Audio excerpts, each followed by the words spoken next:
Sabi ko rin yung mga... Sumakto 1 kilo? Sakto 1 kilo nga po eh. Ang galing Walang naman. estimation ha. Walang Wow! Ang galing naman. Ito, picture mo kami. Sakto 1 kilo. Sakto 1 kilo, may dagdag pang konti. Oo, di ba?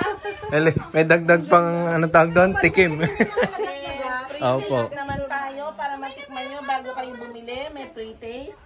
Ayan, ang ganda-ganda. Grabe.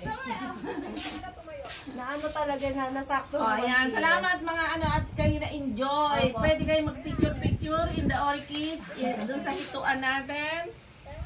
Sa lahat ng area dito.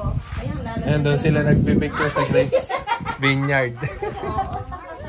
Mahangin. Buti nakacycling. Tanggalan mo ng dahon. Ay, nang nakatakip. Dapat pala binibigyan ko kay Beli ko eh. Asa yung Ay, cellphone na yun.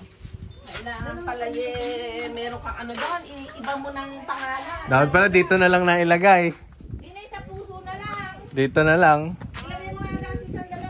Ay, hindi, nagpipicture na sila eh. Akala ko kung ano yung tinitingnan eh. Yung grapes vineyard. Hindi mo ilagay sa puso yung ng grapes. Dito kayo ka na dyan. Uwi na tayo.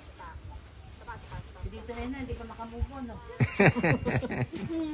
Kalaan mo, tagabasan lang. Hindi niya alam. Maring po alam.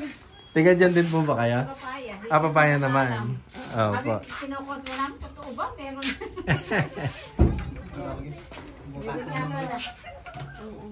Sigunti. Ano na yung baby mo?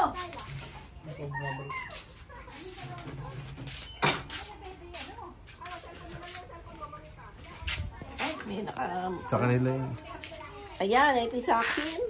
Ayan, salamat po at nasiyahan ng ating mga customer dito sa ating grape speaking. At napakaganda ho dito. Magpunta kayo, 50 pesos lang. May package tayo ng hito, viewing, orchids viewing dos dito sa farm. Buong farm yan ang package and grape speaking. Pag may bunga ang mulberry, syempre mulberry picking. Marami tayong tanim dito. Come here in the Hacienda San Antonio, Nueva Ecija, Pantoc. Okay?